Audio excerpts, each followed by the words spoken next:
شروع اللہ کا نام لے کر جو بڑا مہربان نہایت رحم والا ہے۔ نون، قلم کی اور جو کچھ لکھنے والے لکھتے ہیں اس کی قسم کہ اے پیغمبر صلی اللہ علیہ وآلہ وسلم، تم اپنے پروردگار کے فضل سے دیوانے نہیں ہو، اور بے شک تمہارے لیے بے انتہا اجر ہے، اور یقیناً تم اخلاق کے اعلی مرتبے پر ہو۔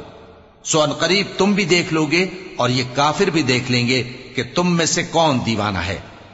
تحقیق تمہارا پروردگار اس کو بھی خوب جانتا ہے جو اس کے رستے سے بھٹک گیا، اور ان کو بھی خوب جانتا ہے جو سیدھے رستے پر چل رہے ہیں۔ تو تم جھٹلانے والوں کا کہا نہ ماننا۔ یہ لوگ چاہتے ہیں کہ تم نرمی اختیار کرو تو یہ بھی نرم ہو جائیں، اور کسی ایسے شخص کے کہے میں نہ آ جانا جو بہت قسمیں کھانے والا ہے، ذلیل ہے، شرارت سے اشارے کرنے والا، لگائی بجھائی کرنے والا، مال دینے میں بڑا بخیل، حد سے بڑھا ہوا بدکار، سخت خو، اور اس کے علاوہ بدذات ہے۔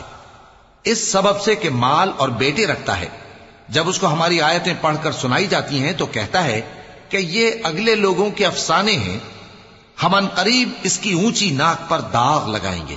ہم نے ان لوگوں کی اسی طرح آزمائش کی ہے جس طرح باغ والوں کی آزمائش کی تھی، جب انہوں نے قسمیں کھا کھا کر کہا کہ صبح ہوتے ہوتے ہم اس کا میوہ توڑ لیں گے، اور انشاءاللہ نہ کہا۔ سو وہ ابھی سو ہی رہے تھے کہ تمہارے پروردگار کی طرف سے راتوں رات اس پر ایک آفت پھر گئی، تو وہ ایسا ہو گیا جیسے کٹی ہوئی کھیتی۔ پھر جب صبح ہوئی تو وہ لوگ ایک دوسرے کو پکارنے لگے کہ اگر تم کو کاٹنا ہے تو اپنی کھیتی پر سویرے ہی جا پہنچو۔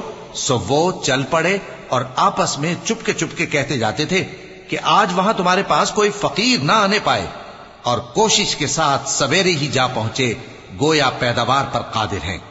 پھر جب انہوں نے باغ کو دیکھا تو ویران، کہنے لگے کہ ہم رستہ بھول گئے ہیں، نہیں بلکہ ہم بے نصیب ہو گئے۔ ایک جو ان میں سمجھدار تھا بولا، کیا میں نے تم سے نہیں کہا تھا کہ تم تسبیح کیوں نہیں کرتے؟ دوسرے کہنے لگے کہ ہمارا پروردگار پاک ہے، بے شک ہم ہی قصوروار تھے۔ پھر لگے ایک دوسرے کی طرف رخ کر کے ملامت کرنے، کہنے لگے ہائے شامت، ہم ہی حد سے بڑھ گئے تھے، امید ہے کہ ہمارا پروردگار اس کے بدلے میں ہمیں اس سے بہتر باغ عنایت کرے، ہم اپنے پروردگار کی طرف رجوع کرتے ہیں۔ دیکھو عذاب یوں ہوتا ہے، اور آخرت کا عذاب سب سے بڑھ کر ہوگا، کاش یہ لوگ جانتے ہوتے۔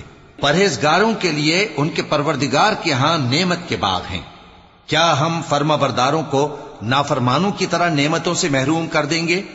تمہیں کیا ہو گیا ہے؟ کیسی تجویزیں کرتے ہو؟ کیا تمہارے پاس کوئی کتاب ہے جس میں یہ بات پڑھتے ہو کہ جو چیز تم پسند کرو گے وہ تم کو ضرور ملے گی؟ یا تم نے ہم سے قسمیں لے رکھی ہیں جو قیامت کے دن تک چلی جائیں گی کہ جو کچھ تم طے کر لو گے وہ تمہارا ہوگا؟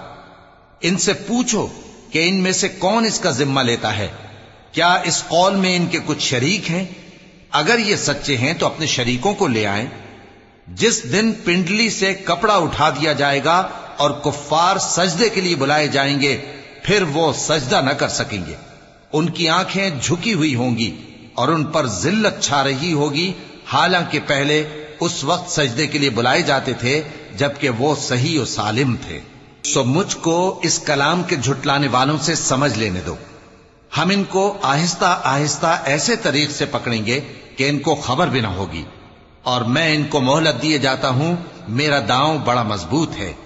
اے نبی، کیا تم ان سے کچھ معاوضہ مانگتے ہو کہ ان پر تاوان کا بوجھ پڑ رہا ہے، یا ان کے پاس غیب کی خبر ہے کہ اسے لکھتے جاتے ہیں؟